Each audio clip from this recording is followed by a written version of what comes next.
মাননীয় মাননীয় বিরোধী দলীয় উপনেতা, আপনি দয়া করে বসুন, সবাই বসুন, এদিকে যারা আছেন আপনারাও বসুন।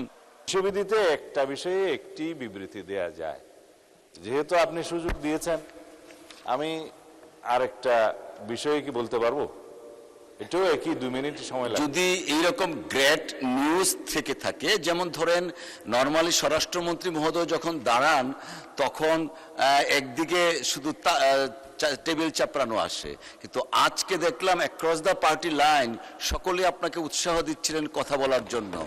So we are really pleased, it's a great news for the Bangladesh যে বিবৃতিটা দিলেন।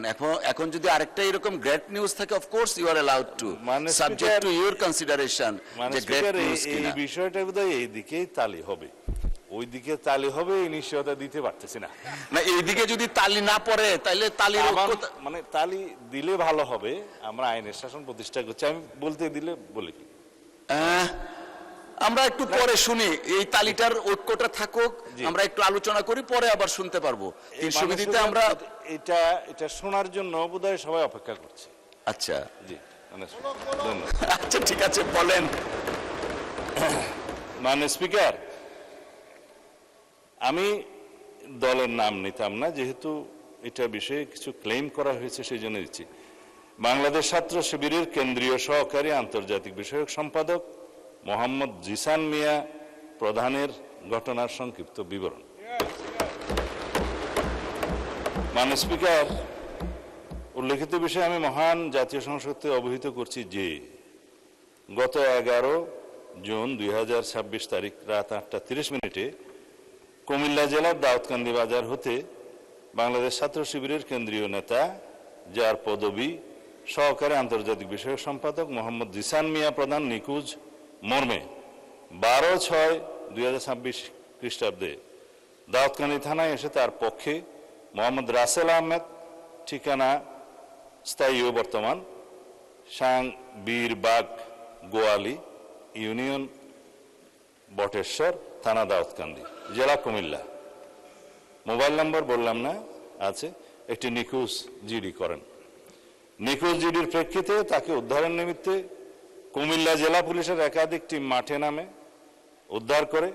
উদ্ধার কাজে তৎপর হয়। অনুসন্ধানকালীন প্রথমত নিখোঁজ ব্যক্তির আপন চাচাতো ভাই সজীব হাসানের মাধ্যমে জানা যায় গত 5-6 মাস পূর্বে ফেসবুকের মাধ্যমে জনৈক একজন নারীর সাথে মোহাম্মদ জিসান মিয়া প্রধানের পরিচয়ের সূত্র ধরে তাদের মধ্যে মোবাইল ফোনে কথাবার্তা শুরু হয় এবং প্রেমের সম্পর্ক গড়ে ওঠে। মাননীয় স্পিকার, কুমিল্লা জেলা পুলিশের তথ্য মতে বিভিন্ন সময়ে জিসান মিয়া মেয়েটিকে বিয়ের প্রলোভন দেখিয়ে একাধিকবার দর্শন করলে মেয়েটি অন্তঃসত্ত্বা হয়ে পড়ে। এক পর্যায়ে জিসান মিয়া প্রধান ভিকটিম মেয়েটিকে জোরপূর্বক ভ্রূণ নষ্ট করার জন্য চাপ সৃষ্টি করতে থাকে এবং ভ্রূণ নষ্ট না করলে ভিকটিমকে মেরে ফেলার হুমকি প্রদান করে। তার এক পর্যায়ে ভিকটিম মেয়েটি জানের ভয়ে বাচ্চা নষ্ট করতে ভ্রূণ নষ্ট করতে রাজি হলে জিসান মিয়া প্রধান তার পূর্ব পরিচিত ও ঘনিষ্ঠ জনৈক সিকান্দর আলীর ওষুধের দোকান হতে ভ্রূণ নষ্ট করার ট্যাবলেট ক্রয় করে ভিকটিম মেয়েটিকে খাওয়ায়।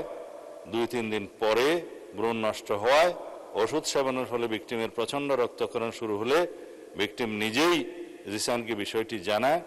তখন জিসান তার আপন চাচাতো ভাই সজীবের মাধ্যমে পুনরায় একই ফার্মেসি হতে ওষুধ সংগ্রহ করে ভিকটিমের বাড়িতে পৌঁছে দেয়। ওষুধ সেবনের পর রক্তক্ষরণ বন্ধ হলে ভিকটিম জিসানকে বিয়ের জন্য চাপ সৃষ্টি করে। এক পর্যায়ে জিসান 12 জুন তারিখে রোজ শুক্রবার বিয়ে করতে সম্মতি জ্ঞাপন করে, কিন্তু গত 11 জুন তারিখ রাত 8:30 বিয়ে না করার টালবাহানায় জিসান নিজেই আত্মগোপন করে তার চাচাতো ভাই মোহাম্মদ রাসেল আহমদের মাধ্যমে দাউদকান্দি থানায় একটি নিখোঁজ জিডি করেন। নিখোঁজ জিডির অনুসন্ধানকালীন কুমিল্লা জেলার লাকসাম থানা এলাকায় স্থানীয় লোকজন ও লাকসাম থানা পুলিশের মাধ্যমে আত্মগোপনে থাকা জিসান মিয়া প্রধানকে উদ্ধার করা হয়। ভিকটিম মেয়েটিকে থানায় হাজির হয়ে মোহাম্মদ জিসান মিয়াকে